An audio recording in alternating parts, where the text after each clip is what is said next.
Bago ko tuluyang umpisahan ang aking kwento, kabanong, tawagin na lang po ninyo ako sa pangalang Lucas. Nag-aaral po ako sa kolehiyo nang maranasan ko ang kakaibang pangyayaring ito. Ang mga pangalang babanggitin ko sa aking kwento ay hindi totoong pangalan ng mga taong nakasama ko noon sa pangyayari. Para maitago ko po ang kanilang pagkakakilanlan. Sumulat po ako para ibahagi sa inyo at sa lahat ng inyong tagapakinig ang naging karanasan ko sa mga aswang. Nangyari ito noong taong 2004. Hindi ko na lang din babanggitin ang totoong lugar para lang din sa kanilang proteksyon. Itong kwento kong ito ay matagal ko nang gustong ibahagi sa mga narrator. Pero ngayon lang talaga ako nagkaroon ng oras at pagkakataon. At kayo po, kabanong, ang napili kong narrator kasi alam kong kaya mo itong bigyang buhay. Napakahusay niyo pong mag-voice over, kaya ngayon pa lang ay nagpapasalamat na po ako sa inyo. Nasa labas kami ng school noon nung ayain ako ni Lester. Wala na naman kaming pasok ng hapon na yon kaya sumama na lang ako. Nagpapasama kasi siyang sunduin ng girlfriend niya na nag-practice daw ng sayaw. Saan ba yun, tol? Pagkarinig ko sa lugar na sinabi ni Lester, kinilabutan kaagad ako. Ha? Doon? Oo. Bakit? Parang gulat na gulat ka. Sabi ng lola ko, puro aswang daw ang mga nakatira sa sitio na yun eh. Nakko! Ikaw talaga, Lucas, oh. Kwentong pambata yun, ah. At lagi akong pumupunta doon. Huwag ka mag-alala, walang aswang doon. Pinandar na niya ang kanyang motor. Pagkatapos ay tinanong ako uli. Ano? Sasama ka ba o hindi? Basta, sigurado kang walang aswang doon, ha? Oo. To talaga, oh. Sigurado ko. Kaya umakas ka na rito, no? Para ka namang bata, eh. Lahat na yata ng pagkukumbinsi ay ginawa niya para lang sumama ako. Ang sabi pa niya, may mga kamag-anak din daw siya roon kaya ligtas na ligtas ang lugar.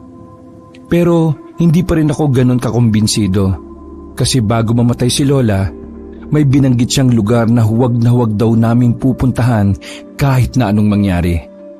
At yun ang lugar na balak puntahan ni Lester. May isang sitio raw kasi roon na pinamumugaran ng mga aswang. Medyo malayo-layo raw kasi sa sibilisasyon ng sitio na yon. Nasa dulong bahagi raw yon ng bayan. Bandang bulubundukin na talaga ang lugar na yon. Pero mas nag-alala ako sa kaibigan ko. Kaya nagpa siya kong samahan na lang siya. Minsan lang din humihingi ng pabor si Lester kaya nakakaya naman kung tumanggi pa ako. At saka madalas din pinagbibigyan niya ako sa mga bagay na gusto ko. Nagpagas muna kami ni Lester kasi medyo malayo pa yung barangay na pupuntahan namin. Mahigit 1 oras din ang biyahe. Habang nasa biyahe kami, ay hindi maalis sa isip ko ang lugar na pupuntahan namin. Natatandaan ko pa ang kwento ni Lola noon na may isang grupo ng mga estudyante dati na pumunta roon. At ni isa sa kanila ay wala nang nakabalik ng buhay. Lahat ay natagpo ang patay sa gilid ng isang talon. Hindi na makilala ang itsura at kulang-kulang ang bahagi ng katawan. Mayroon ding wakwak ang tiyan at wala na ang mga bituka. Pinaniniwalaan na lang ng iba na nalunod sa ilog ang mga estudyante dahil naabutan ng baha. Meron kasing falls sa lugar na yon. Sabi pa raw ng iba, kapag inanod ka ng baha, hindi na raw talaga makikilala ang katawan mo dahil sa malalaking bato. Pero ang mga madalas na pumupunta lang doon ay mga taong mahilig lang mag-explore at malalakas ang loob. Malakas daw kasing bumaha ang tubig sa falls lalo na kapag nasabayan ng ulan. May iilan ding nagsasabi na baka pinatay sila ng mga bandido. Pero para kay Lola, hindi karaniwan ang pagkawala ng mga estudyante. Ang sabi pa niya ay baka nakarating ang mga ito sa lugar ng mga aswang at dun sila nabiktima. Ibinalik lang ang bahagi ng katawan nila dun sa talon na yon para may mabalikan pa ang pamilya. Tol, kinakabahan talaga ako dun sa lugar na pupuntahan natin. Ikaw naman, nagpapaniwala ka kasi sa mga kwento ng lola mo Saka kung meron man, di sana may nababalita na tayo. Kaso wala Tumahimik uli ako at tiningnan na lang ang mga dinaraanan namin. Mga ilang minuto na rin kaming bumabiyahe. Malapit-lapit na rin naman kami sa lugar. Natatanaw ko na rin yung bundok. Pero habang palapit ng palapit kami ay lalo akong kinakabahan. Saan banda raw ba tayo pupunta, Tol? Hindi ko alam pero malapit lang daw yun sa falls. Ano? Sa falls? Kinumpirma ko sa kanya kung ang pupuntahan ba namin ay ang lugar na tinutukoy ng lola ko. Mabuti na lang, hindi. Kaya nakahinga ako ng maluwag, Kabanong. Hindi. Iba yung daan doon, no? Mamaya, madadaanan natin yung daan papunta sa sinasabi mong sitio. Medyo mahirap ang kalsada ron eh, kaya wala masyadong pumapasok. Mga ilang minuto pa kaming bumiyahe at nakarating kami sa mataas pero mapatag na lugar. Ang ganda ng tanawin. May kataasan ng pwesto namin kaya kitang-kita ang buong paligid. Doon ay sandali kaming tumigil at saka kumuha ng mga larawan upang maging alaala. Tol, bakit pala itong lugar ang napili ng girlfriend mo na pag-practice ng sayaw? Kasi maliligo daw sila sa falls pagkatapos ng practice eh. At saka, hindi naman talaga sila dapat dito. Napagdesisyonan lang daw kasi dahil sa falls. Pero dahil nga may kalayuan, kaya ang iba hindi na sumama dahil hindi pinayagan eh. Papanganib ang lugar kaya natakot ang mga magulang. Ewan ba sa kanila? Bakit ganun ang sinasabi? Nakapunta na ako sa falls na yun, no? Ang ganda kaya, di naman nakakatakot eh. Hindi rin kami nagtagal ni Lester, Kabanong, dahil nagbabadya ang kalangitan na uulan. Tingnan ko ang oras sa suot kong relo at pasado 2:00 na ng hapon. Ilang minuto pa ay nakarating na kami sa baryo. Kakaunti lang ang bahay at iilang mga tao lang din ang nakikita ko. Mabagal lang ang takbo ng motor namin kasi lubak-lubak ang daan. Ito, Tol, diyan ang daan sa lugar na sinasabi ng lola mo. Itinuro niya ang maliit na daan. Isang di pa lang ang lapad nito. Diyan pala yun? Oo, dito naman tayo sa kabilang kalsada dadaan. Panay ang tingin ko sa paligid habang binabagtas namin ang daan. Mukhang hindi naman nga nakakatakot ang lugar. Mga gulay ang nakikita ko papasok. Kaya lang maraming malalaking puno. Sa tayog ng mga ito, nanliliit ako. Nakakakilabot. Nagpatuloy pa kami sa pagbaybay ng daan. Patuloy kong tinitingnan ng paligid. Kumaliwa kami dahil doon daw ang daan, sabi sa text ng girlfriend ni Lester. Ang sabi pa nito ay sumunod lang daw kami sa falls dahil naroon daw sila. Nadismaya nga ako kay Lester dahil mukhang uulan na at baka abutan kami. Bukod sa ayaw ko mabasa, natatakot ako na baka abutan kami ng gabi. Ang usapan kasi namin ay susundin niya lang ang girlfriend niya sa bahay ng isang kasama nila at hindi sa falls. Ano ba yan, Tol? Kaasar naman, oh. Pasensya ka na, Tol. Si Emmy kasi hindi ko malaman yung trip eh. Babawi na lang ako sa iyo sa susunod. Lumiko kami sa isang maliit na daan. Doon daw ang papuntang falls. Maya-maya ay iniwan na namin ang motor dahil hindi na to makakapasok sa matarik at makitid na daan. Ang mahirap na daan ang siyang lalong nagpainit ng ulo ko. Wala ito sa iniisip ko. Kung alam ko lang sana na ganito ang maabutan ko, hindi na sana ako sumama. Pero wala na akong magagawa dahil nandito na kami. Wala akong imik. Halata yun ni Lester na nababanas ako. Ilang minuto pa ay nakarating kami sa isang hanging bridge. Maliit lang ito. Sakto lang sa isang tao. May kahabaan at medyo marupok na rin ang tablang sahig nito. Bago namin matawid yon, ay isang matandang babae ang nakasalubong namin. Kulay itim ang duster nito na nakasayad sa lupa ang laylayan. May tungkod siyang hawak. Nakayuko lang siya habang naglalakad. Nung malapit na siya sa amin, bahagyang tumabi kami para makadaan siya. Pero biglang tumigil naman siya sa harapan namin. Tiningnan niya ang suot kong kwintas at saka inilipat naman ang tingin sa mga mata ko. Para bang kinikilatis niya ako. Saan ang punta niyo? Kung ako sa inyo, bumalik na kayo. Pupunta po kami sa falls, Lola. Anong falls?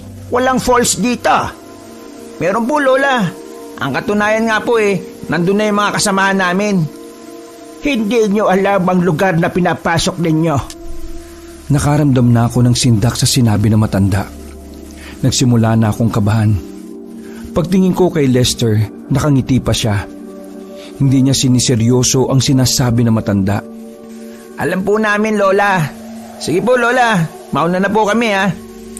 Naghihintay na yung mga kasamahan namin sa falls, Bago kami tuluyang naglakad, may iniwang pang sinabi sa amin ng matanda. Kung ganon, hindi ko na kayo mapipigil. Huwag lang kayong magpapalinlang sa paligid. Kung makakaramdam kayo minsan ng takot at hindi na alam ang daan, baliktarin lang ninyo ang damit ninyo at magdasal. Dahil walang makakatulong sa inyo, kundi ang mga sarili lang ninyo. Napaisip ako kung bakit sinabi niya ang mga yon. Lola, tinatakot nyo naman kami. Ang tapang nyo sa dibdib at pananalig sa itaas ang makakapagligtas sa inyo kung darating ang sakunang yon. Yun ang huling sambit niya na tinawanan pa ni Lester. Kasi hindi siya nagpapaniwala sa sinabi ng matanda. Ay, ulanin na siguro yung matandang yun. Wala na kasi sa ayos yung mga pinagsasabi. Ano sa palagay mo, Tol? Sa tingin ko naman, hindi. Napahinto siya sa paglalakad kaya muntik ko na siyang mabangga.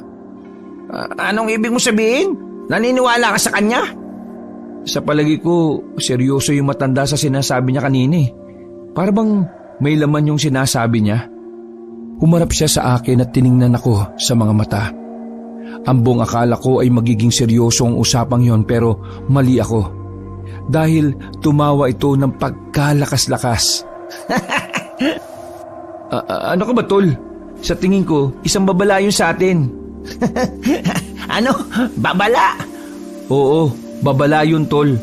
Wala tayo sa lugar na nakasanayan natin. Kaya dapat mag-ingat tayo. Tingnan mo yung mga nasa paligid natin. Puro damuhan at kakahuyan. Ano, malayo pa ba yung falls? Tanong ko sa kanya dahil nagtataka na ako. Ang tagal na naming naglalakad pero hindi ko man lang naririnig ang pagbagsak ng tubig galing sa falls. Ay, teka sandali. Ite-text ko si Emmy. Naknang patay. Walang signal. O kita mo? Maliligaw pa yata tayo. Ito na yung sinasabi ng matanda kanina. Tawa ka lang kasi ng tawa Yan tuloy, kinarma na tayo.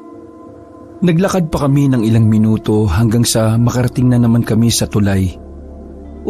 Tulay na naman? Hindi lang basta tulay to. Dahil mukhang ang tulay na dinaanan natin kanina ito rin. Doon ako lalong kinabahan dahil lahat ng payo na matanda kanina ay nagkakatotoo na. Nakita ko rin ang takot sa mukha ni Lester sa pagkakataong yon. Nagdesisyon kaming maglagay ng barya sa gitna ng tulay upang maging palatandaan.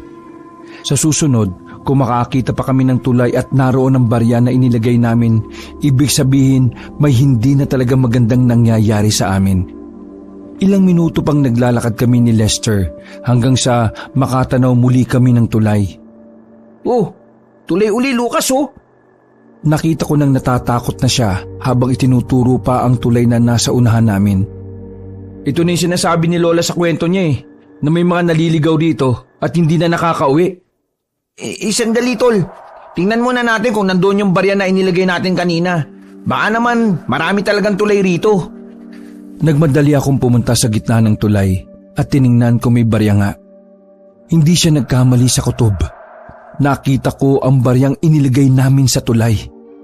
Tol, umalis na tayo dito. Iniingkanto yata tayo. Relax ka lang. Hindi ba't ang sabi na matanda sa atin kanina, lakasan natin ang loob natin? Ha? Oo nga, tama. Tayo lang ang makakatulong sa sarili natin. Natatanda mo ba yung sinabi na matanda kanina? Ang alin, Tol? Yung pagbaliktad ng damit natin at magdasal? Nag-umpisa kaming maggubad ni Lester at binaliktad ang mga suot naming damit, Kabanong. Ipinikit namin ang mga mata at saka taimtim na nagdasal. Hanggang sa maramdaman ko na lang ang pagpatak ng ulan sa katawan ko. Nang muli akong dumilat, ay naging iba na ang paligid. Wala na akong tulay na nakikita. Tinapi ko si Lester na agad din naman siyang dumilat. Inikot niya ang paningin sa palibot at saka nagsalita. Nakabalik na ba tayo? Mukhang oo. Muli na naman kaming naglakad kahit basang-basa na kami sa ulan. Ang balak namin ay bumalik na lang sa kalsada kung saan namin iniwan ang motor. May inamin si Lester sa akin habang naglalakad kami pabalik. Ang sabi niya, dati raw ay may nagsabi talaga sa kanya na may aswang nga sa lugar na pinuntahan namin. At ang sabi pa nga sa kanya ay may inililigaw rin daw ng mga tao ang mga aswang. Nakita raw mismo talaga ng taong yun ang aswang na gumawa nun sa kanya. Dahil hindi lang daw ang mga lamang lupa o engkanto ang marunong gumawa nun. Pati raw ang mga aswang ay may kakayahan din. Inililigaw nila ang mga biktima nila at dinadala sa kanilang lungga. Mabuti na lang ay hindi nagpapatalo sa takot ang biktima noon. Dahil kung nagkataon ay maaari ding hindi na rin ito nakabalik pa. At walang nagpatotoo sa kanya na may aswang sa lugar na yon. Hindi lang daw niya sinasabi sa akin para hindi ako matakot at baka raw hindi ko siya samahan. Nadagdaga ng inis ko kay Lester dahil sa mga nalaman ko sa kanya. Nagawa rin daw niyang maglihim sa akin at magpanggap na matapang at walang alam upang hindi ako mag-alala. Para hindi rin mapahiya sa nobya ay pumunta pa rin ito sa kabila ng mga nalalaman niya. Isa pa raw ay naisip din naman niya na baka nananakot lang ang nagkwento sa kanya. Mag-aalas 5 na nang makabalik kami sa kalsada. Isang grupo naman ang natatanaw naming papalapit sa amin. Nang makilala ni Lester kung sino mga yon, ay agad niya itong sinalubong. Emmy! Nagalit rin ito dahil kanina pa raw niya kinokontak si Lester. Pero hindi raw ito matawagan at di nagre-reply sa text. Ipinaliwanag naman namin ni Lester ang nangyari at itinuro kung saan kami nanggaling. Kayo ba? Saan ba kayo galing? Ang sagot naman ni Emmy ay sa falls sila galing. Pero nalito kami dahil doon naman sa pinasukan namin kanina ay ang papuntang falls. Pero ang dagdag pa ni Emmy at ang mga kasamahan niya ay hindi daw doon ang papuntang falls. Walang ilog o kahit na anumang anyong tubig na naroroon. Tinanong pa nila kami kung sino ang nagsabi na doon ang daan. Di ba ikaw rin naman na nagturo? Ang sabi mo lumiko kami dito sa daan na ito. Pero laking gulat namin nang itinuro ni Emmy ang tablang nakapako sa kahoy na may nakasulat na kung saan lugar na ang kinaroroonan namin. Gulat na gulat kami ni Lester nang mabasa ang pangalan ng lugar. Hindi ko talaga alam kung papaanong nangyari yon kasi sariwa pa sa isip ko na nalagpasan na namin ang lugar na kinatatakutan ko.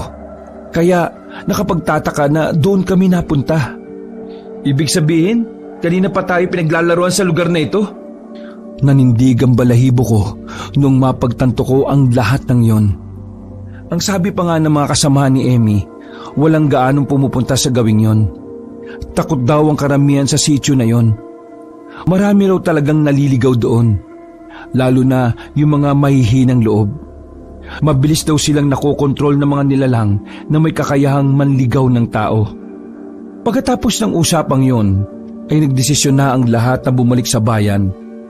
Ang iba ay may dala namang motor, pero ang iilan sa kanila ay nagpasundo na lang sa kanilang pamilya. 3 kami sa motor ni Lester dahil angkas na namin si Emmy. Ako na ang nagmaneho pa uwi. Pero dahil medyo lumakas pa ang ulan, ay nagdesisyon kaming tumigil na lang muna sa bahay ng isa sa kamag-anak ni Lester na nakatira din sa lugar na yon. Maganda naman ang pakikitungo ng mga kamag-anak ni Lester sa amin. Katunayan nga, ay ipinagtimpla pa kami ng tiyahin ni Lester ng kape at binigyan ng pamalit sa basang damit namin. Kaya nga lang ay hindi ako mapanatag dahil malapit-lapit sa lugar na yon ang lugar ng mga aswang. Lalong lumakas ang ulan. Mabuti na lang ay walang kasamang hangin dahil kung mayroon ay tiyak na tatangayin ang bubong ng kubo na gawa lang sa kugon. Mag-aalas 6 na nun pero wala pa ring humpay ang buhos ng ulan. Nagpasya na lang kaming doon na lang magpalipas ng gabi.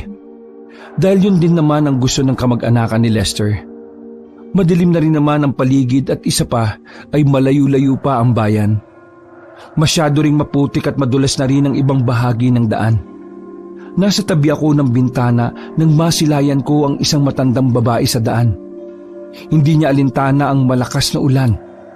Nakatingin siya sa akin at parang may gusto itong ipahiwatig. Nang mapagtanto kong siya ang matandang nakausap namin ni Lester, ay agad kong inagaw ang atensyon ng kaibigan ko. Tol, tingnan mo, hindi ba siya matanda kanina na nakita natin doon sa tulay? Sabay turo ko sa kanya. Pero nagulat na lang ako dahil nawalang bigla yung matanda. Oh, nasaan? Wala naman ah.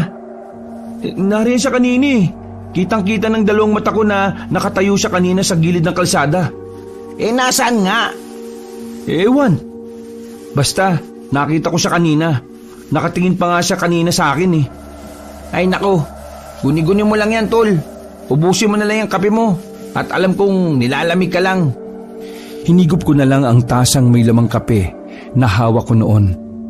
Pero hindi ako maaring magkamali dahil kitang-kita ng dalawang mata ko ang matanda.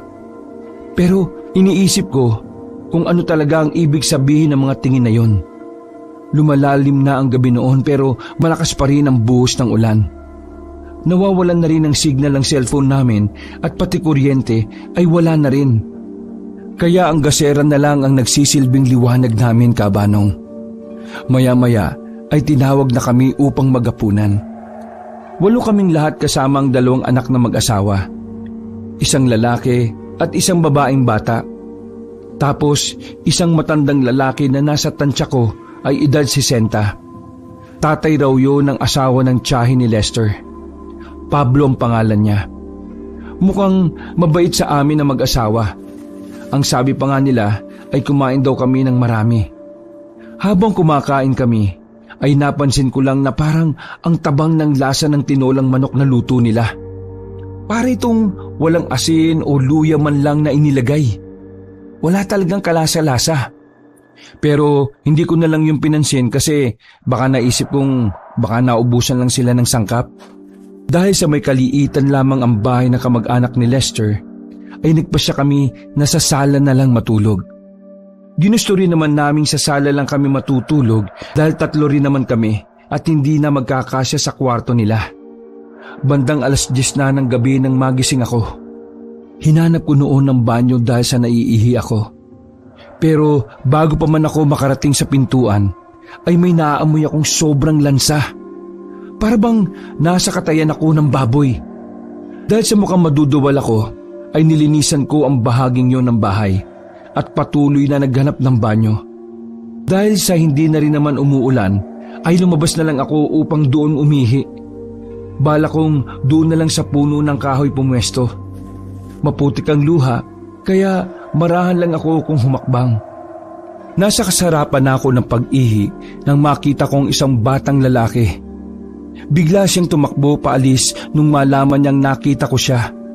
Kaya dali-dali na rin akong bumalik sa loob dahil sa kaba. Pero nagtataka ako nang maisip ko kung bakit ganun ang itsura ng lalaking nakita ko. Maputik ang katawan, pula ang mata at naglalaway pa. Kahit medyo madilim na sa paligid, kitang-kita ko ang anyo niya dahil ilang di pa lang ang layo niya sa akin nang mga sandaling makita ko siya. Hindi ko nga lang nakilala kung sino siya dahil natatakpan ng putik ang mukha niya. Pero tsak ako, hindi siya ordinaryong tao lang. Mabilis akong bumalik sa higaan at nagtalokbong ng kumot. Kahit malamig ang paligid, ay pinagpapawisan ako. Hindi ko na noon namalaya na nakatulog na pala ako. Kinaumagahan ay nagising ako sa isang tapik ni Lester. Tol, gising na. Ako na lang pala ang mag-isang nakahiga sa sala. Si Emmy ay nakita ko nakaupo habang nagkakape. Inilibot ko ang tingin ko sa paligid bago bumangon. Malakas pa rin ang ulan eh. At lumakas pa kumpara kahapon. Kagabi tumila na. Mga bandang 10:00. Lumabas ka kagabi? Mariin na tanong na matandang lalaki nang marinig ang sinabi ko nang mapadaan siya sa sala. Opo, Lolo. Sa susunod, huwag kang lalabas sa ganong oras, Utoy. Bakit po, Lo? Basta, huwag niyong uulitin yon. Hinayaan ko na lang siya at niligpit ang higaan ko. Wala pa ring ilaw at signal sa lugar, kaya medyo madilim pa rin ang paligid. Mag-aalas 8 na nang magyaya silang kumain.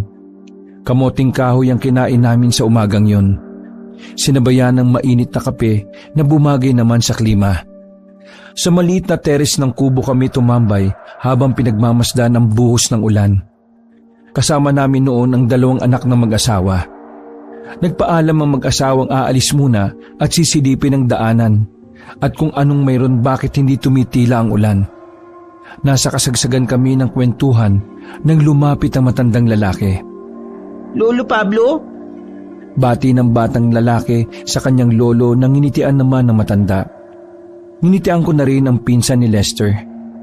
Mukhang ang sarap ng kwentuhan niyo ah. Oo nga po, Lo. Pero bakit kaya hindi tumitigil tong ulan, no? Siguro may bagyo, no? Bagyo? Naku, wag naman sana. Hindi tayo nito makakauwi pag nagkataon. Kung may bagyo man, mabuti yon. Sabi ng matanda na tila nasisiyahan pa. Sumilip ito sa pinto at saka sinahod ng kamay ang ulan. Itong ulan minsan malaking bagay sa mga katulad namin, Otoy. Po? Ano po ang ibig niyo sabihin, Lo? Sa ganitong tag-ulan, nai-stranded ang mga biktima namin, kaya madali lang para sa amin na mahuli sila. Hindi ko alam pero nanindig ang mga balahibo ko sa sinabi ng matanda. Hindi ko alam kung namali lang ba ako ng pagkakaintindi sa sinabi niya. Ha? Mga ngaso kasi si Lolo Pablo. Ibig niyang sabihin, hindi makakagalaw masyado ang mga baboy ramo sa gubat pag ganitong tag-ulan. Kadalasan sumisilong ito sa mga malalaking halaman at puno sa gubat kaya madali lang silang mahuli. Akala ko naman Hindi nagtagal ay dumating din ang mag-asawang basang-basa sa ulan. Binalita rin nila kaagad sa amin na gumuho raw ang lupa sa dinaraanan papuntang bayan. At sabi pa nila ay parating pa lang ang bagyo. May kalakasan daw ito kaya mag-ingat daw ang lahat. Yun daw ang sabi ng kapitan nila rito. Kaya iba yung pag-iingat daw ang bilin nito sa kanila. Pinapalikas din ng mga nasa tabing ilog dahil maaaring tumaas ang tubig doon. Ang ibig sabihin nito ay mananatili pa rin kami sa lugar na ito. Minsan, naiisip kong sinasadya ba ito ng panahon upang manatili kami rito sa nakakatakot na lugar na ito? O sadyang malas lang talaga ako. Wala akong magawa kung hindi tingnan ng malakas na ulan sa labas. Nakikita ko rin ang putik na may kasamang tubig ulan na umaagos na ng gagaling sa mataas na bahagi ng lugar.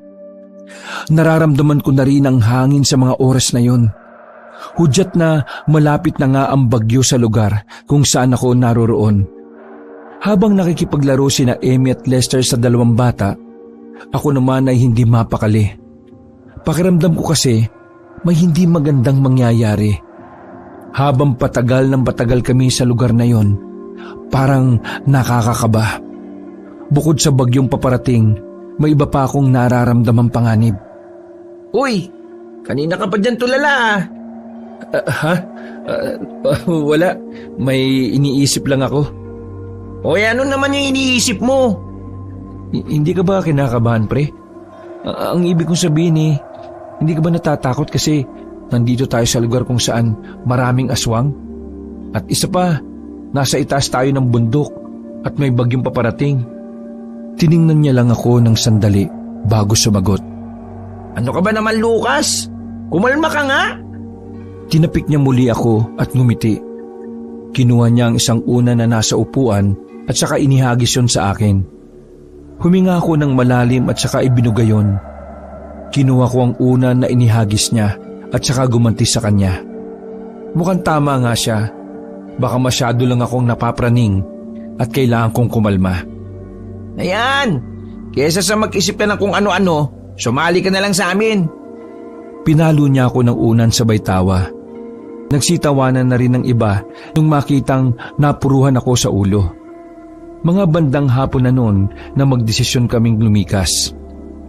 May malapit kasing sapa sa likod ng bahay nila kaya nangangamba sila baka tumaas at maabot ang kubo.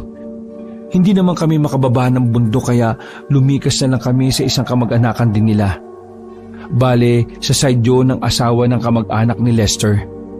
Hindi na yung kaano-ano ni Lester pero welcome pa rin kami sa bahay. May kalakihan ng bahay na may 4 na kwarto. Hindi naman pulidong bato ang materyales pero sapat na para pagandahin at patibayin ng mga tablang mayroong varnish ang dingding. Siguro mga 5:00 na rin kaming nakalipat doon. Nagdala lang sila ng iilang gamit at damit para may magamit. Yung motor ni Lester dala rin namin. 3 bahay ang magkakatabi sa tapat ng kalsada. Parte pa naman yun ng sitio pero mas malapit na yung lugar ng mga aswang kaya mas lalo kong kinabahan. Napansin ko pang kapag lumalabas na ako ng bahay ay tanaw na ang kalsadang paliko sa lugar ng mga aswang. Dahil medyo lumalakas pa ng husto ang ulan at hangin, nagdesisyon na silang maghapunan. Dahil baka raw biglang mag-brown out. Sa hapag ay hindi rin ako makakain ng maayos. Kasi naalala ko yung tinulang manok ng kamag-anak ni Lester. Ganun din ang lasa, matabang. Hindi pwedeng nagkataon lang yun. Hindi pwedeng wala rin silang asin o luya. Kasi kung normal ka talaga mag-isip, hindi ka magluluto ng tinola kung kulang sa sahog, lalong-lalo na yung mga pampalasa pa talaga ang kulang. Oh, iho, may problema ba? Tanong niya sa akin. Siya yung padre di pamilya ng tahanan na tinutuluyan namin. Onyok ang narinig kong tawag nila. Sa palagay ko ay mahigit 50 pataas na ito. Po? Wala po. Medyo busog pa kasi ako sa kamuting kinain namin kanini. Kain lang kayo ng kain, ha? Huwag ninyong pansinin yung nangyayari sa labas. Kain lang ng kain, Lucas. Huwag kayong mahiya. Gusto namin ay busog kayo. Mas mainam yon. Hindi ko alam, medyo kinabahan ako sa parting sinabing yon ni Mang Onyok. Kasi ganun din ang sinabi ng kamag-anakan ni Lester sa amin nung maghahapunan kami sa kanila. Bale, 12 kaming lahat na kumakain sapag. 4 sila sa mismong bahay, 2 babae, tapos 2 lalaki rin. 4 din sa kamag-anak ni Lester at 3 naman kaming dayo. Halos hindi ko malunok yung kinakain ko sa mga naririnig ko. Ewan ko ba kung nagpapahaging lang sila o may sadya na talaga silang gustong malaman namin. Pero hindi pwede ang naiisip ko. Kasi wala naman kami sa sitio na yun. Imposible na kauri nila ang mga nasa isip kong aswang. Maya-maya pa, may biglang dumating na 5, 2 babae at 3 lalaki. Basang-basa rin sila ng ulan. Pagkadating nila ay agad na may sinabi ang lalaki kay Mang Onyok. Ano na raw ang pinapagawa nito sa kanila? Nagtaka ako sa ikinilos ni Mang Onyok. Bigla siyang lumapit sa kanila at nagbulungan na sila na parabang ayaw nilang iparinig ang kanilang pinag-uusapan. Narinig ko pang sinabihan niya sila na huwag maingay dahil may mga bisita sila. Agad naman sila kaming tiningnan at saka tumango sa amin. Na parabang binabati kami. Ngumiti na lang ako ng pilit sa kanila. Hindi na rin sila nagtagal at agad na umalis. Iniwanan nila kami ng makahulugang ngiti bago lumabas ng pinto. Kahit malakas ang ulan at hangin sa labas ay hindi nila yon alintana. Naalala ko tuloy yung sinabi ng lolo ni Lester na mas maigi raw na umuulan dahil madali niyang mahuhuli ang target nila. Pero sabi niya, baboy ramo raw ang tinutukoy niya. Malakas ang kutob ko na hindi lang tungkol sa baboy ramo ang pinagkakaabalahan nila. Iba ang gustong sabihin ng kutob ko at hindi masabi ng bibig ko. Dahil wala pa naman akong sapat na ebidensya. Itong si Lester, hindi man lang nakakaramdam na may kakaiba na sa paligid. Kung makasubo ng kain at higop ng sabaw, ay parang nasa sariling bahay lang. Pagkatapos kumain ay umupo ako sa bandang bintana. Sinilip ko ang nangyayari sa labas. Madilim pa ang paligid at malakas pa rin ang buhos ng ulan. Walang signal dahil siguro malakas ang hangin. Nakakatakot kong lumabas sa ganitong panahon. Pero Yung grupo kanina, parang normal lang sa kanila ang mga ganitong klima. Oh, ano naman ang iniisip mo riyan, tol? Ha? Oh, wala. Tinitingnan ko lang yung ulan. Saan ka pala galing? May kinuha lang ako sa motor. Kau talaga nag-aalala ka kagad. Pero iniwas ko ang tingin ko sa kanya at itinuon sa dalawang lalaking nag-uusap malapit sa kusina. Sila yung mga dumating nang kumakain kami. Bumalik uli sila. Kausap nila si Mang Onyok. Hindi ko yun marinig pero mukhang seryoso ang pinag-uusapan nila. Mga ilang minuto ring tumagal yon. Tapos bago sila umalis ay iniwanan ako ng tingin na parang may kahulugan. At saka ko na nakakatakot ang kahulugan na yon dahil matalim at malalim. Sinabayan pa ng nakakatakot na pagngisi. Alam mo tol, gusto ko nang umuwi. Shh! Tahimik! Alam ko yan. Huwag ka magpapalata sa kanila. Alam kong may mga napapansin ka sa paligid. Pero tol, humalma ka. Dahil alam ko yun. Pero wala pa tayong sapat na ebidensya eh. Pero kanina, may napansin lang ako nung lumabas kasi ako para pumunta sa motor ko. Ha? Ano yun tol? Yung grupo na pumasok dito kanina, nung kumakain tayo, nakita ko na pumasok doon sa daang papuntang baryo ng mga aswang. Ha? Alam ba to ni Emmy? Nilingon niya ang nobya na nakaupo habang naglalaro ng game sa cellphone. Pagkatapos ay ibinanik din naman niya kaagad ang tingin sa akin. Pakiusap ha. Huwag na sana muna itong malalaman ni Emmy. Dahil tsako, matataranta siya at baka yung pang dahilan ng ikakapahamak natin. Anong plano mo? Mamayang gabi, pagkatapos ng bagyo, tatakas tayo. Yan tamong sarili mo ha. Dahil dito nakasalalay ang buhay natin sa pagtakas natin. Kung sasablay tayo, katapusan na natin. Pinili naming matulog na 3 doon sa sala, kahit may bakanting kwarto pa naman. Ang sabi ko na lang ay hindi ako sanay matulog sa kwarto ng ibang bahay, kaya mas gusto ko na lang na matulog sa sala. At ganun din naman ang idinahilan ni Lester. Si Emmy ay sumang-ayon na lang din naman. Bandang 11:00 na ng gabi, humina ang ulan. Wala na rin yung malakas na hangin. Kanina pa kami gising ni Lester. Hinihintay lang talaga namin na tumila ang bagyo. Maya-maya pa ay ginising na niya ang nobya. Naalimpungatan naman si Emmy. Tara na, aalis na tayo. Ha? Bakit? Madilim pa. Shh! Hinaan mo lang ang boses mo. Baka magising sila. Mamaya ako na sasabihin sa iyo kung bakit aalis tayo ng ganito kadilim. Pagkatapos ng palitan nila ng salita, ay nakumbinsi rin naman ni Lester ang nobya. Dumiretso na kaagad kami sa kusina. Balak naming doon dumaan. Patay naman ang lahat ng ilaw, maliban sa labas ng main door, kaya aninig pa rin namin ang daan. Nasa bandang pinto na kami nang biglang bumukas ito. Kaya napatakbo kami sa loob ng banyo. Sinilip ko kung sino ang pumasok. Isang babae at 2 lalaki. May mga sako silang dala. Nakita ko kasi nang buksan nila ang ilaw sa kusina. Tahimik lang silang pumasok. Nung makarating sila sa sala, ay lumabas na kami ng banyo upang tumakas. Nang makalabas na kami at malapit na sa motor, isang malakas na sigaw ang narinig namin. Alam na niyang nawawala kami. Sumigaw ang isa na hanapin daw kami kagad. Hindi daw kami pwedeng makalayo. Bumulabog sa mga tao ang sigaw na yon. Agad ko na in-start ang motor. Kahit nanginginig na ang mga kamay ko, ay pilit ko pa rin pinaaandar ang motor. Habang pasakay na kami ng motor, ay panay ang tanong ni Emmy kung ano na ang nangyayari. Mamaya ko na ipapaliwanag. Umakas ka na. Ang malaga, makatakas tayong 3 ngayon sa mga aswang.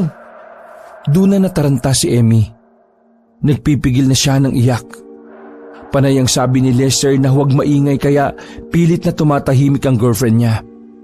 Nang lumingon ako ay nakita ko ang pagbukas ng pintuan ng bahay at nagsilabasa na ang mga nasa loob. Nawindang ako nang makitang nasaan yung aswang na silang lahat. Pero hindi sila nag-anyong hayop. Nanatili silang tao pero mabibilis tumakbo. at mapupula ang mga mata. Sigaw ng sigaw si Emmy dahil nakikita niyang hinahabol na kami ng mga aswang. Ano? Yung kamag-anak mo aswang din? Oo, ngayon ko lang nalaman eh. Kaya pala walang lasa yung luto nila kasi mga aswang pala. Tara, bilisan mo na. Baka ikaw aswang din ha? Siraulo ka. Ayusin mo pagmamaneo mo, no? Sa bandang unahan namin ay may umilaw na nakatigil na sasakyan. Nang makita yon ng mga aswang, ay tumigil na sila sa paghabol. Pero nung makarating kami dun sa sasakyan na yon, ay wala namang kaming naabutang tao. Kaya dumiretso na lang kami. Medyo maputik ang daan, pero kaya namang bagtasin ang motor. Pababa na kami nang maramdaman na naman namin ang mga humahabol sa amin. Ayun na naman sila. Bilisan mo, tol.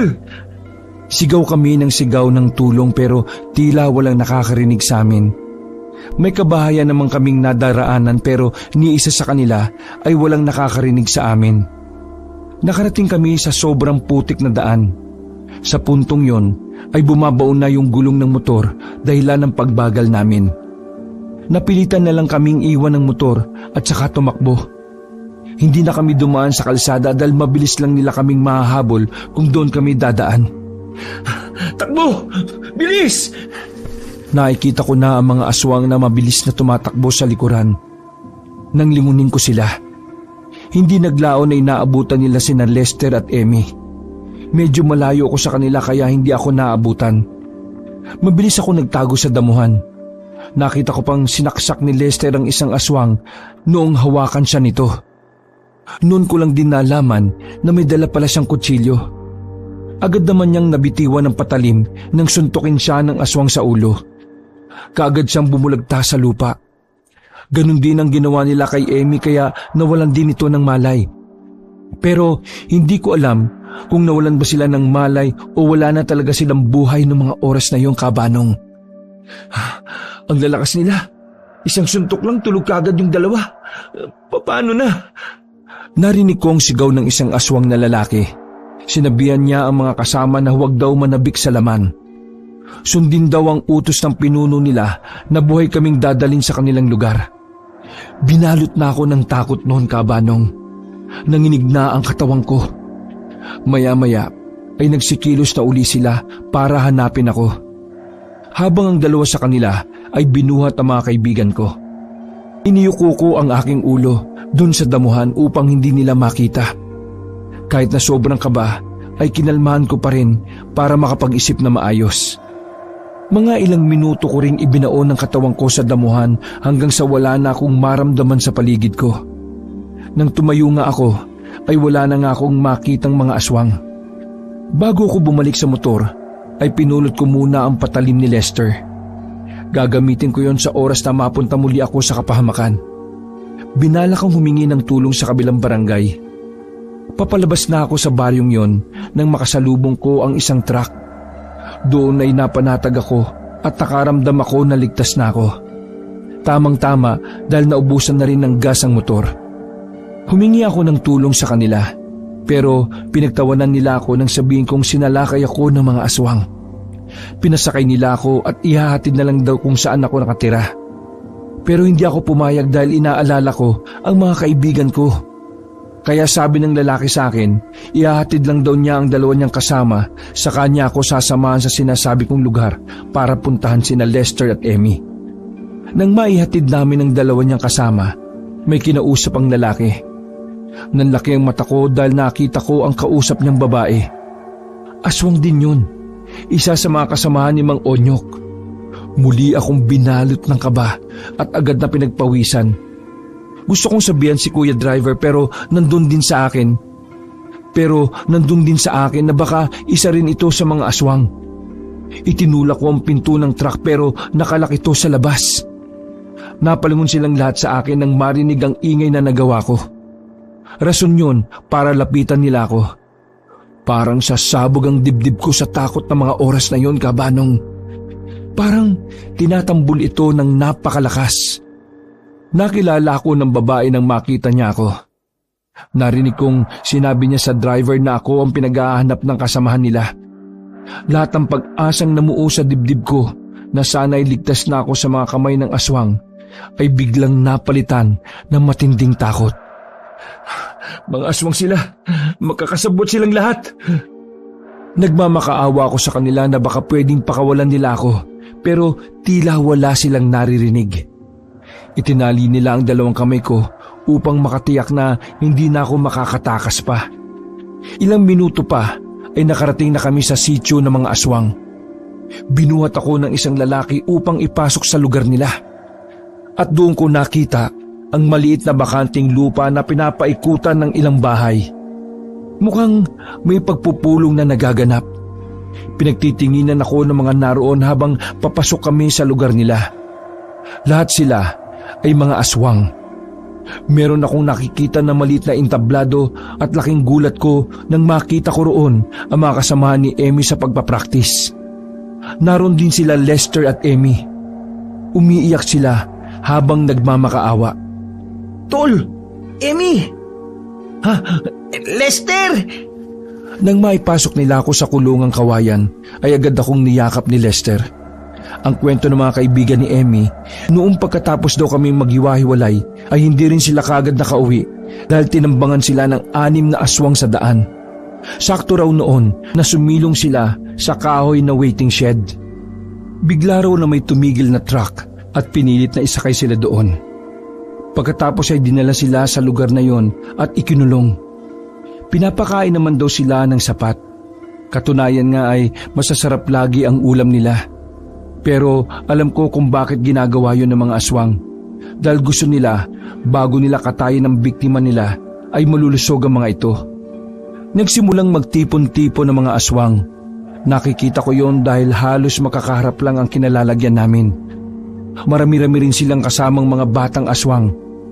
At doon ko rin nalaman na taon-taon pala nilang ginagawa ang pagtitipon-tipon. Iba't ibang lugar din ang kanilang pinagmulan. Ang sitio na yon ang napili nilang lugar upang pagdausan. Ito lang kasi ang tamang lugar para sa kanilang mga lahi. Ang layunin daw nila kaya sila nakikita-kita dahil minsan sa isang taon ay para pagtibayin pa ang kanilang lahi at lalo pang palakasin ang kanilang puwersa. Upang mas lumalim pa ang kanilang kaalaman kontra sa mga tao at sa magiging biktima nila. Para na rin sa mga albularyo na gusto silang pabagsakin, ang kanilang kulturang ito ay ginagawa na noong panahon pa ng mga kauna-unahang mga aswang. Ito rin ang dahilan kung bakit ganun na lang karaming mga tao ang kanilang iniimbak sa tuwing malapit na ang petsa ng kanilang pagdiriwang. Nang sa ganun ay may kakatayin sila sa pagdating ng kanilang mga panauhin na kalahi rin nila. Ang lahat ng yun ay narinig ko sa pagpupulong na nagaganap sa harap ko. At mayroong ilang oras na lang kaming natitira upang makatakas. Dahil kung hindi, ay magiging pagkain na kami sa mga bisitang mga aswang. Pagkatapos ng pagpupulong nilang yon, ay pwede na kaming maging pagkain nila. Nakikita ko pa ang ilang mga aswang kung paano nila kami titigan.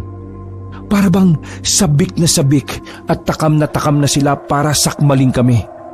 Kung hindi nga lang dahil sa mga sinusunod nilang alituntunin, ay kanina pa kami nilapa ng mga ito. Pero dahil may mga batas din silang sinusunod na sabay-sabay kumain, ay ginagalang nila yon. Nasa gitna kasi sila ng okasyon kaya hindi nila magagawa ang nakasanayan na mambibiktima sa madilim na kalsada o hindi kaya'y pasukin ng bahay ng isang buntis at kainin ng sanggol. Mamamatay na ba tayo? Hindi ako papayag na sa ganitong paraan tayo mamatay. Mabuti na lang din ay may katapangang tinatago itong si Lester, kaya tumapang din ako. Wala namang tigil ang iyak ng mga kasamaang babae ni Emmy. Dahilan yun para marindi ang isang aswang. Galit na galit itong sumisigaw at sinasabing kapag di kami tumahimik ay mapapaaga ang aming kamatayan. Ang iba ay sumisigaw pa sa takot dahil doon. Pero pilit naman namin silang pinapakalma at pinapapaniwala na makakatakas kami sa lugar na yon. Kahit na alam naman naming mismo sa mga sarili naming malabo yun. Lalong nag-iyakan ng mga kasama naming babae, Kabanong. Shhh! Makakalis tayo dito at makakauwi tayo ng buhay. Kalma lang kayo, no? Makakahanap tayo ng paraan. Pero paano kami kakalma kung mamaya o bukas ay magiging pagkain na tayo ng mga aswang na yan? Talagang magiging pagkain tayo ng mga yan kung hindi tayo kakalma at mag-iisip ng paraan. Sa ngayon, ito lang ang maaari nating gawin, ang kumalma. Nakita kong kumalma naman sila. Alam kong mga takot na ang mga ito pero bilib pa rin ako sa kanila dahil pinipilit pa rin nilang kumalma. Yan, tama yan. Mag-isip tayo ng paraan para makatakas. Tol, dala mo ba yung patalim mo? Kasi kung dala mo, alam mo na ang gagawin. O sige, hali kayo. Nagtipon kami sa gitna at nag-usap-usap. Nagplano kung papaano kami makakatakas sa impyernong kinalalagyan namin. Nang matapos at nooy magkaintindihan kung ano ang gagawin ng bawat isa, ay agad kaming naghiwa-hiwalay. Sakto noon na may dumaan na isang aswang sa harap namin, kaya tinawag yun ni Lester. Masakit ang tiyan ng isang kasama namin. Mukhang kailangan niya magbanyo. Pwede bang dalhin mo siya muna sa labas? Pero hindi pumayag ang aswang na yon. Sige, pag dito to dumumi, sige ka, babaho dito. At hindi kayo mag-enjoy sa pagkain sa amin. At pag nalaman nyo ng pinuno nyo, tsaka kung malalagot ka dahil mapapaya siya sa mga bisita nyo. Bagyang napaisip ang aswang. Maya-maya pa ay binuksan niya ang pinto at hinila ako dahil ako ang umarte ng masakit ang tiyan. Noong patalikod na siya at nang makahanap na ako ng pagkakataon, ay inundayan ko siya ng saksak sa leeg. Hindi na siya nakagawa ng ingay at agad nang bumulagta sa lupa. Sinenyasan ko si Lester na ilabas na ang grupo upang makalayo sa lugar. Mabuti na lang at medyo madilim sa bahagi namin at abala sa pagpupulong ang mga aswang kaya hindi pa kami napapansin na tumatakas. Dali, bilisan nyo! Mabilis naman na tumakbo ang mga kasama namin palabas sa kabahayan na yon at tumungo sa may madilim na bahagi.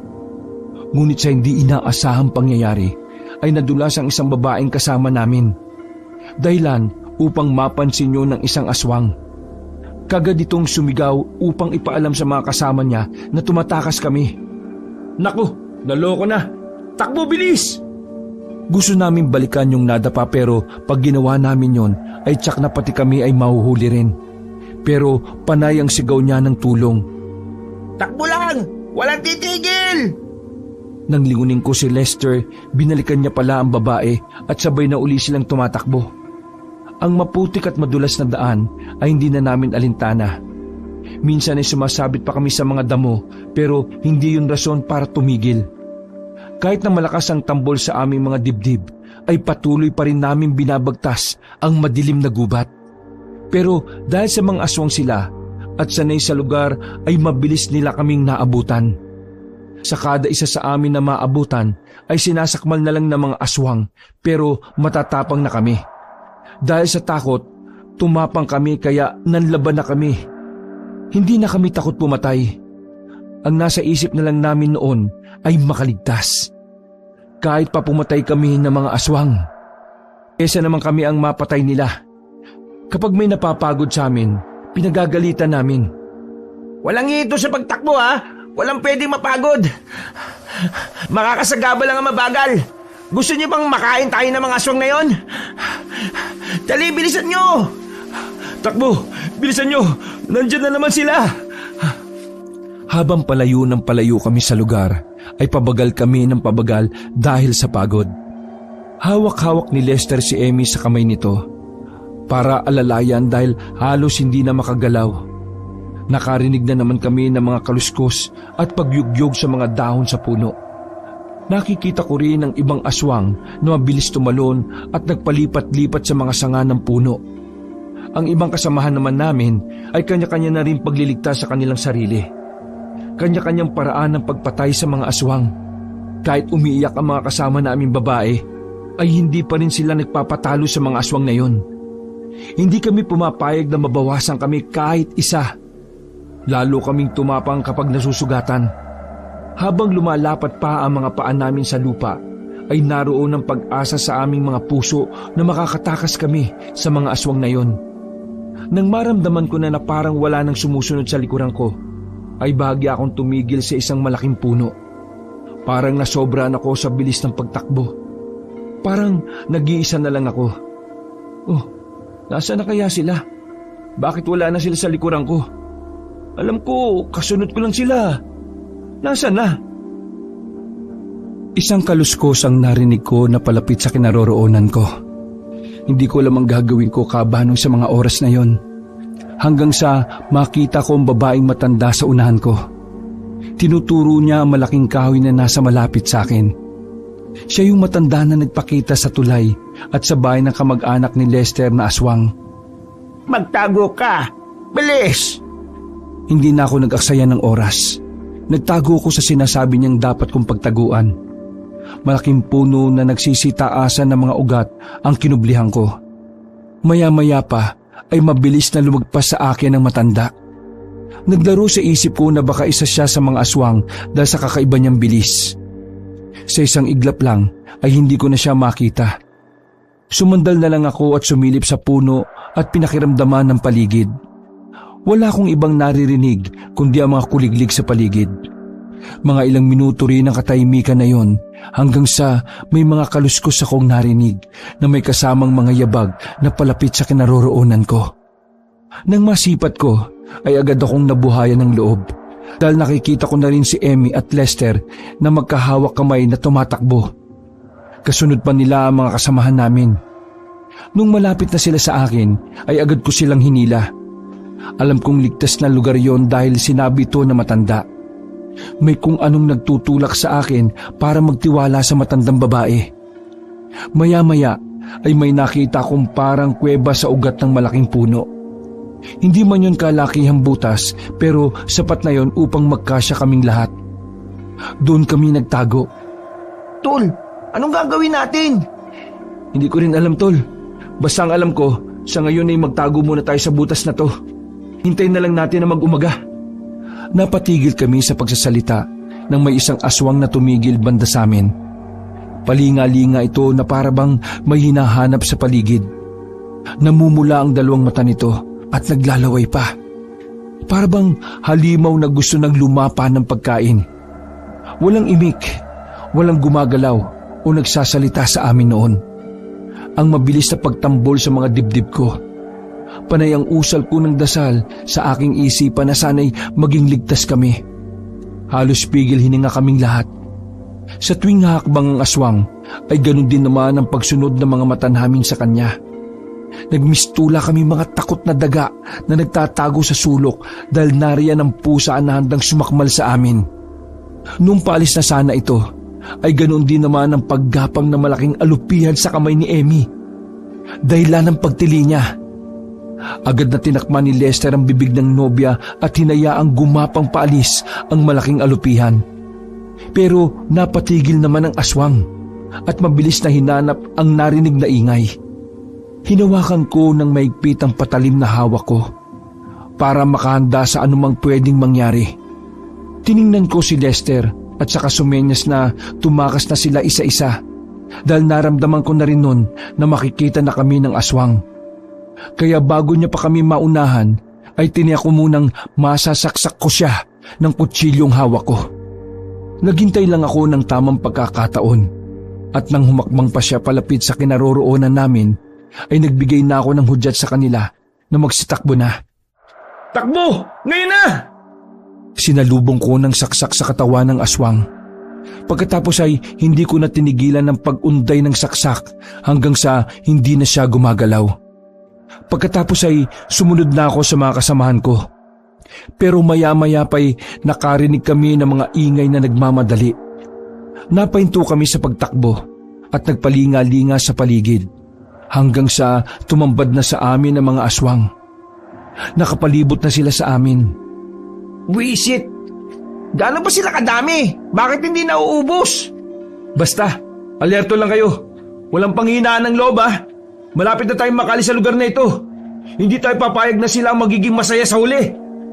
Maya-maya pa'y may biglang tumalon mula sa kung saan. Lumagpak siya sa harapan namin. Lola, ikaw na naman?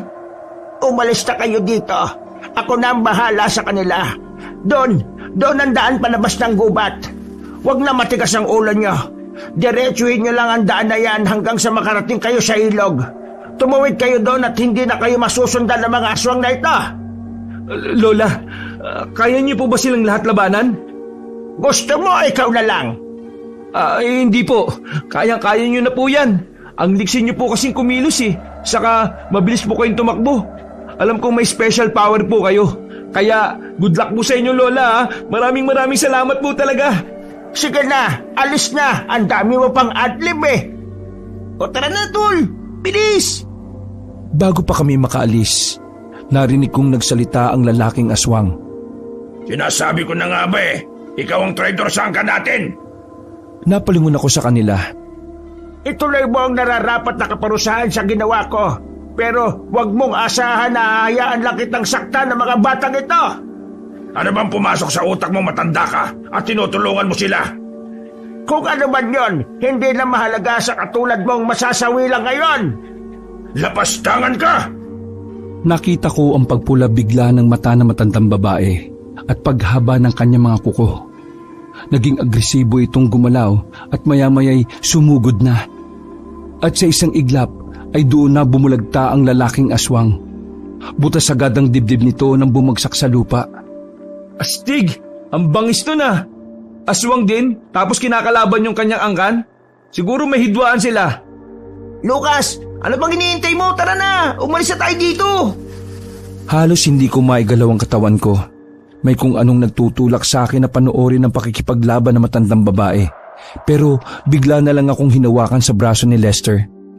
Tara na! Bakit ka ba natutulala dyan?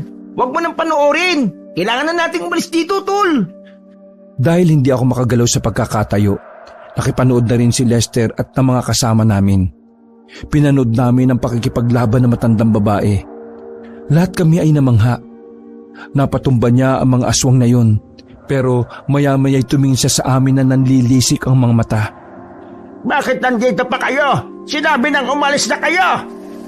Dahil sa pagsigaw niya sa amin, saka kami nagpulasan. Nagmamadali kaming nagsitakbo palayo. Hindi na kami lumingon pa. Ilang sandali pa'y napahinto kaming lahat. Nakita namin sa bandang unahan na nakatayo na doon ang matandang babae. Normal na uli ang itsura niya. Parang hinihintay talaga niya kami doon. Nang makalapit na kami sa kanya, ay tinanong ko na siya. Lola? Alam ko na kung anong iniisip mo. Tama ka, kauri nila ako. Isa rin akong aswang. Pero bakit po ninyo kami tinutulungan? Dahil dyan sa suot mong kwintas. Po? Anong meron sa kwintas ko? Ang kwintas na yan na ibinigay ko sa matalik kong kaibigan dati. Palatandaan ng aming pagkakaibigan. Magkaiba kami ng mundong ginagalawan. Tao siya at aswang ako. Bago kami tuluyang nagkahiwalay, ay ibinigay ko ang kwintas na yan sa kanya. Nag-iisa lang yan kasi ako mismo ang gumawa niyan. Kaya alam kong yan yon. Ang sinasabi niyo po bang matalik na kaibigan ay Laura ang pangalan? Oo, tama. Si Laura nga. Simula nung bumaba sila sa bayan hindi na siya bumalik pa rito. Pero noon, walang gabi na hindi ko siya pinupuntahan. Nasa bawat sulok lang ako at binabantayan siya. Pero dahil ayaw yun ni Laura, itinigil ko na. Gusto niyang mamuhay ng normal. Marami pa sana siyang gustong sabihin pero wala ng oras. Nagmadali kaming makarating sa pampang ng ilog. Kung hindi ako nagkakamali, ito yung tubig na nanggagaling sa talon. Totoo nga ang sinasabi nila na maganda ang lugar. Kahit na medyo malalim ang tubig dahil sa bagyo, ay nanatili pa rin maganda ang itsura nito. Ang balsang gawa sa puno ng saging ang siyang magdadala sa inyo ng mabilis sa bayan. Mas ligtas dumaan sa ilog kaysa sa kalsada. Sige na, sumakay na kayo para makaalis na kayo at huwag na kayong babalik dito. Hindi kayo dapat naririto. Nagsisakay na ang mga kasama ko sa balsa. Akmang sasakay na sana ako nang biglang makarinig kami ng huni ng ibon na babalang mayroong aswang sa paligid. Malapit na sila sa atin, kaya sumakay ka. Apo ka ng matalik kong kaibigan. Sapat na yon para sagutin ang tanong mong bakit kita tinutulungan. Itinulak ko muna ang balsa para mapunta sa gitna ng ilog. Pagkatapos sumakay na ako sa tulong ni Lester. Tiningnan ko pa ang matandang babae. Salamat po, Lola. Maraming salamat po. Tinanguan niya lang ako pagkatapos ay tumalikod na siya. Maya-maya ay naririnig na lang namin ang mga kaluskos sa gubat. Agad na tumakbo pabalik ang matanda. Siguro ay gusto niyang salubungin ang mga kalahi niya upang hindi na kami makita pa. Siguro alam na rin sa buong angkan nila ang pagtatraidor na ginawa niya. Hindi maalis sa isip ko kung gaano nga ba kabuti si Lola Laura sa kanya, kaya niya nagagawa ang mga bagay na ito sa akin. Na kaya niyang traidorin ang angkan niya para lang iligtas ako. Hindi ko na alam kung ano ang nangyari sa gubat. Pero dinig na dinig namin ang maririin na sigaw. Si Lola, ano nang ginawa nila sa kanya? Ayokong isipin pero mukhang pinaparusahan na siya.